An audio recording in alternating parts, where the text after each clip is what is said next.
Nah, kita akan masuk ke cara mengatasi kendala di dalam public speaking. Dan kendala yang tadi saya lihat pertama kali paling banyak adalah nervous, gugup, grogi. Yang membuat nervous apa? Banyak. Yang pertama kurang persiapan. Coba Pak Mirhanuddin bicara di depan umum. Sementara Pak Mirhanuddin nggak punya persiapan. Yakin Pak, pasti gugup. Pasti nervous. Atau misalkan, coba Bu Puspita sampaikan tentang materi ini. Sementara Bu Puspita nggak pernah mempersiapkan itu. Yakin.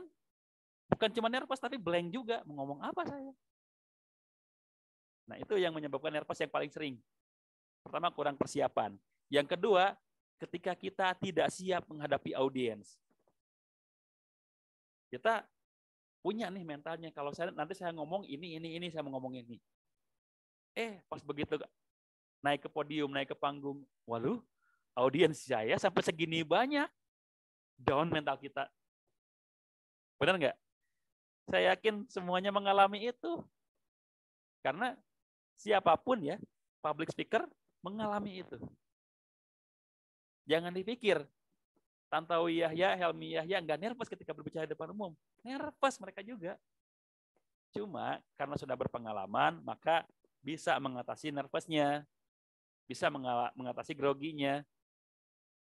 Karena tidak ada seorang expert yang bukan dari beginner. Semuanya berawal dari tidak bisa.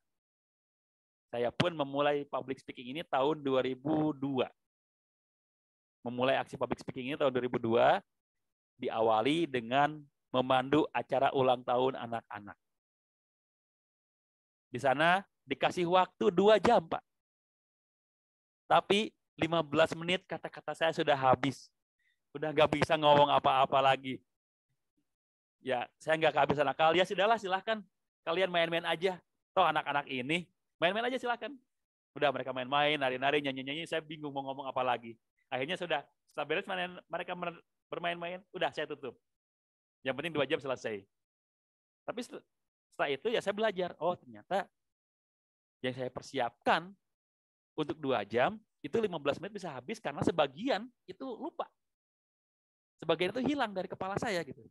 Makanya saya kalau misalkan ada lagi event, seminggu sebelumnya saya sudah berlatih. Dulu ya tahun 2002-2003 itu kan teknologi belum secanggih sekarang. Kalau sekarang ada HP yang bisa kita ambil kameranya rekam. Terus kita evaluasi, kayaknya gaya saya kurang enak nih. Kata-kata saya kurang bagus nih. Kalau dulu enggak. Saya cuma bicara di depan kaca, ngomong di depan kaca gitu. Dan sambil ngelihat gitu. Oh, ternyata tadi kayaknya nggak enak. Sambil gitu aja. Nggak kayak sekarang. Kalau sekarang kita bisa lebih nyaman lagi karena ada media yang bisa membantu kita gitu. Ada HP, ada kamera yang atau mungkin kita upload ke media sosial gitu ya. Di media sosial kita minta respon kepada yang lain. Ternyata responnya ada yang menyatakan kurang bagus, itu jadi bahan evaluasi kita juga gitu. Nah, makanya ya untuk mengatasi nervous ini insya Allah saya akan share beberapa solusinya. Yang pertama, kita harus yakini bahwa nervous itu hal yang wajar. Jadi jangan terlihat nista, jangan terlihat hina ketika kita nervous. Wajar kok. Tiap orang pasti nervous. Emang dipikir Bapak Ibu, saya di sini berbicara itu nggak nervous? Nervous juga Pak Bu. Tapi karena saya sudah menyiapkan acara ini dari beberapa bulan yang lalu, saya persiapan. Setiap hari saya ngomong di depan kaca, setiap hari saya ngomong di depan kamera. Saya lihat, oh ini caranya kurang baik di sini. Saya yang ini kurang bagus di sini. Akhirnya ya sedikit demi sedikit diperbaiki dan minimal mengurangi nervousnya. Walaupun tetap aja nervous ada. Dilihatin sama bapak-bapak nervous ada. Dilihatin sama ibu-ibu nervous ada juga gitu. Jadi wajar kalau nervous. Jangan berpikir kalau kita nervous itu hina banget. Jangan. Wajar. Nervous itu wajar. Ya. Kayak tadi Bu Puan ngomong kayak gitu saya yakin bukan karena beliau tidak bisa, tapi mungkin ada nervous. Ya. Jadi nervous itu wajar. Makanya ya kita tetap jalankan saja. Dan untuk mengatasi nervous itu makanya kita berdoa di awal. Dan yakin bahwa doa kita akan dikabul. Ya, Allah Maha Pengabul doa. Ya, Tuhan itu sangat mengabulkan keinginan hamba-hambanya sesuai dengan prasangka hambanya. Makanya ketika kita berdoa, ya Allah, tolong bantu saya supaya tidak nervous, bantu saya supaya tidak gugup. Dan kita yakini bahwa doa kita akan diijabah, akan dikabulkan, maka minimal mental kita siap karena kita merasa akan dibimbing oleh Allah. Ya, jadi karena nervous itu hal yang wajar, maka yang paling penting kita lakukan adalah berdoa terlebih dahulu. Kalau saya biasanya menggunakan doa yang dibacakan oleh Nabi Musa ketika akan mendakwahi Fir'aun. Rabbi shrah li sodri wa yassir li amri wahlul 'uqdatam min lisani yafqahu qawli. Itu doa ketika Nabi Musa akan menghadapi Fir'aun. Dan Nabi Musa itu merasa yakin doanya diijabah. Akhirnya apa? Bertemu dengan Fir'aun, beliau dengan gagahnya berbicara. Padahal kita tahu, ya, Nabi Musa itu jangankan untuk bicara yang lancar, lidahnya pun cacat gitu ya. Karena waktu bayinya beliau memakan bara api. Akhirnya dia cadel sampai dewasa dia cadel. Nabi Musa itu cadel. Tapi dengan bantuan Allah, dengan yakin dengan doanya, maka beliau lancar berbicara di depan Fir'aun. Nah yang kita hadapi bukan Fir'aun. Yang kita hadapi masih sama seperti orang-orang yang berkepribadian seperti kita lah minimal gitu. Nggak jahat-jahat amat. Ya baik pun nggak baik-baik amat gitu. Wajar-wajar aja lah seperti orang-orang yang ya seperti kita-kita juga gitu. Jadi ya kalau kita berdoa, Allah kabulkan, insya Allah akan lebih maksimal gitu, ketika kita menghadapi atau mengurangi nervous kita. Itu yang pertama. Jadi nervous itu wajar, jangan merasa hina ketika kita nervous, lawan saja nervousnya dengan doa kita, dengan keyakinan kita kepada doa. Ketika masih nervous, ingat, positive thinking. Apa sih yang membuat kita nervous? Biasanya pikiran negatif di dalam diri kita. Aduh, takut salah, takut nggak bisa, takut keliru, takut lupa. Nah itu yang buat kita nervous. Tapi kalau kita positive thinking, insya Allah saya bisa, insya Allah saya mampu, insya Allah nggak bakal nervous. Yang berikutnya, nervous itu aktivitas fisik, Pak. Ciri-ciri nervous yang pertama kadang-kadang ada mual, jantung berdebar, tangan berkeringat, gemeteran, ya lutut gemeteran, tangan gemeteran. Itu aktivitas fisik. Dan sangat kelihatan ketika itu terjadi. Kelihatan nervous kalau ada hal seperti ini, tiba-tiba bergetar gitu, tangan kita berkeringat, keluar keringat dingin, itu kelihatan banget nervous ya. Maka cara mengatasinya yang pertama mungkin minum ya. Ketika kita sudah mulai nervous nih, minum aja. Cuman resikonya mungkin jadi sering ingin ke belakang dulu sebelum kita bicara. Tapi nggak apa-apa sebelum kita bicara ke belakang dulu. Yang penting jangan ketika kita sering berbicara tiba-tiba pengen ke belakang gitu aja. Kalau ketika sebelum berbicara kitanya jadi pengen ke belakang dulu, sering ke belakang, nggak apa-apa. Itu untuk mengatur supaya ginjal kita itu memang sedang terkuras gitu. Sedang bekerja keras ketika sedang nervous. Jadi minum dulu aja. Yang kedua, atur nafas kita. Jadi cara mengatur nafas mungkin tarik nafas, tahan dulu sekitar 5 detik, keluarkan. Tarik, tahan 5 detik, keluarkan. Begitu. Atur nafas mungkin berulang-ulang sampai 5-10 kali seperti itu, insya Allah nafas kita akan berkurang juga. Jadi tarik, tahan, buang. Tarik, tahan, buang. Itu insya Allah akan mengurangi nervous kita. Ya. Yang berikutnya, cara mengatasi nervous adalah coba cari mood booster kita. Kalau saya biasanya sebelum berbicara di depan panggung, di atas podium, saya pertama nelpon istri saya. Bun, saya mau ngomong saya mau bicara di depan panggung, saya mau public speaking nih di sini. Tolong doakan. Ketika saya mendengarkan, iya insya Allah saya doakan, dari istri saya seperti itu, langsung minimal saya punya mood lagi gitu, naik lagi moodnya. Cari mood booster. Atau kalau sekarang saya punya anak kecil, saya telepon ke anak saya, Adek, nih, Abah mau ini nih, mau bicara depan umum nih, Adek doain ya, ya Bah, Adek doain ya. Anak saya baru 3 tahun, ngobrol gitu kan kayaknya jadi asik ya, jadi enak gitu, jadi nyaman. Dan udah ngomong kayak gitu, jadi saya lebih tenang, lebih plong gitu. Jadi silahkan cari mood boosternya. Ya. Ketika nervous, silahkan cari mood booster yang bisa membuat naik mood kita. Kemudian, nervous itu biasanya karena kurang persiapan. Ya, seperti tadi saya ceritakan, kalau kita kurang persiapan, nggak mungkin nggak nervous. Tapi di sini nanti saya akan ada simulasi gimana caranya mengatasi nervous walaupun tanpa persiapan. Karena ada simulasinya. Sekarang saya masih mute semuanya, tapi nanti saya akan buka mic-nya. Karena public speaking itu harus praktek. Nggak bisa public speaking cuma mendengarkan, nggak bisa. Harus praktek. Makanya waktunya pun saya sampai jam 10, nanti nggak apa-apa. Praktek semua nggak apa-apa. Bagus kalau praktek semua. Ya. Dan jangan takut kalau misalkan dievaluasi. Karena bagaimanapun, cara bicara kita mungkin, atau bukan mungkin, tapi pasti ada salahnya. Ada kelirunya. Jadi ketika saya evaluasi nanti, saya koreksi, jangan marah. Karena yang mendengar itu bisa lebih peka. Saya ngomong kayak gini, mungkin Bapak Ibu bisa mendengar kalau kata saya tadi salah. Tapi bagi saya yang mengucapkan, kayaknya sih nggak salah gitu. Sama nanti juga ketika simulasi ini, ketika praktek, Bapak Ibu ngomong salah, ya wajar kalau kita sama-sama koreksi gitu. Untuk bisa ke arah yang lebih baik lagi. Ya. Baik. Selanjutnya, kalau kurang persiapan, pasti yang harus dilakukan adalah evaluasi dan latihan. Ya, harus latihan.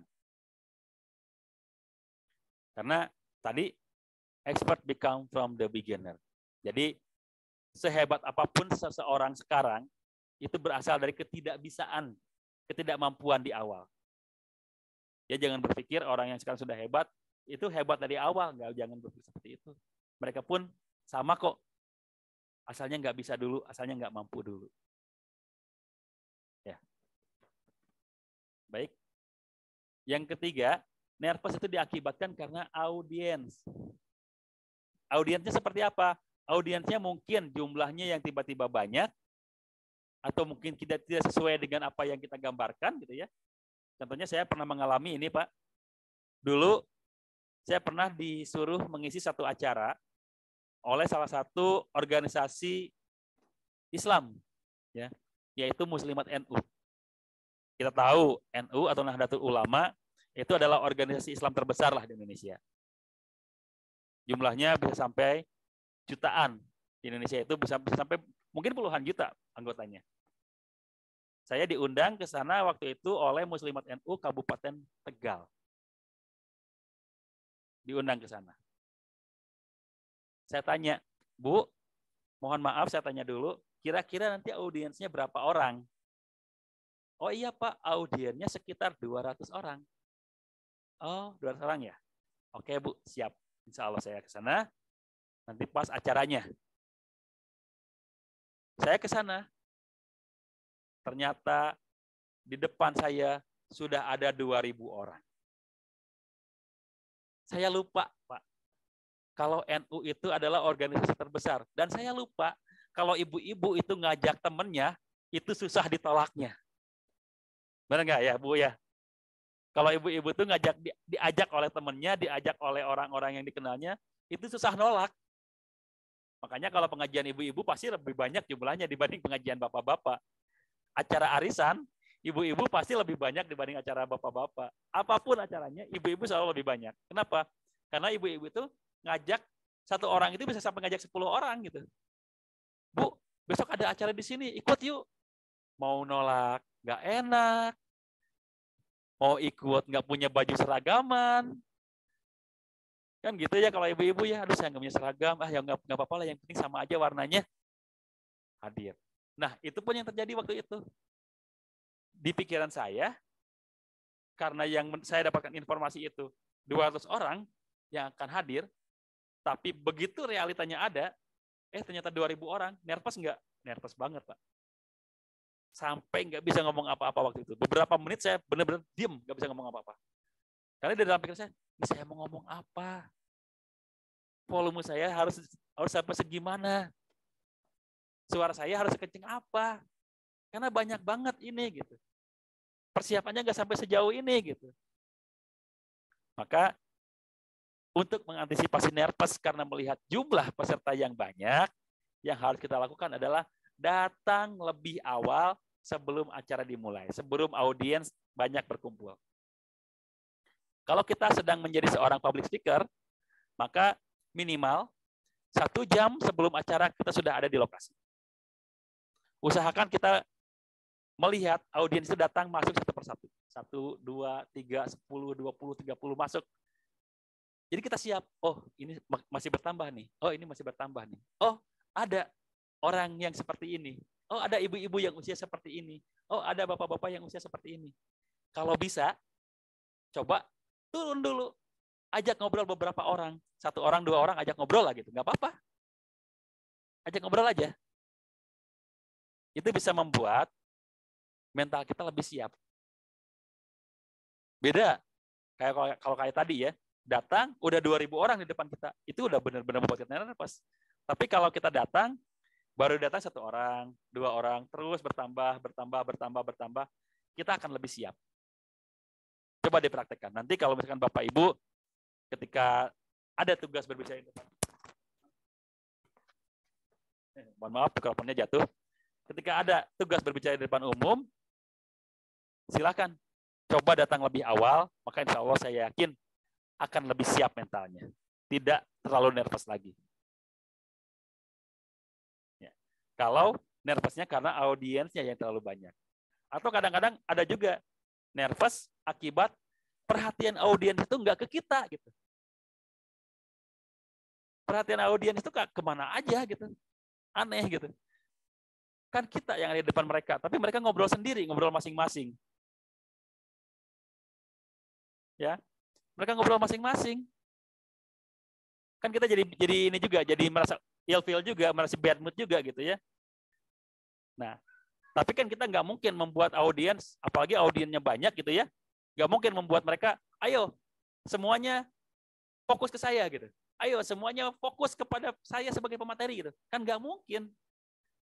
Apalagi kalau acaranya, saya pernah menjadi MC acara reuni gitu ya. Di acara reuni itu, jelas begitu mereka datang, mereka bernostalgia, ngobrol tentang masa lalu. Kamu ternyata sekarang seperti ini. Kamu. Sementara saya MC di situ. Nggak diperhatikan sama sekali, Pak. Sama sekali nggak diperhatikan. Karena tadi, yang mereka ingin dapatkan di reuni itu ya nostalgia. Makanya, saya waktu itu memang agak sedikit nervous juga, down juga waktu itu. Tapi ya, karena pengalaman juga, alhamdulillah, saya bisa mengatasinya. Nah, cara mengatasinya seperti apa? Kalau perhatian audiens kita tidak terfokus kepada kita, maka kita yang mengatur fokusnya. Bagaimana cara mengatur fokus? Di antara sekian banyak audiens, saya yakin ada yang antusias melihat kita. Kita fokus kepada dia saja dulu. Kenapa? Karena ketika kita fokus kepada orang yang antusias kepada kita, kita akan lebih nyaman. Ya, kita akan lebih nyaman, dan ketika kita nyaman, insya Allah kita akan sedikit terkurangi nervousnya. Baru kita atur lagi kepada audiens-audiens yang lain.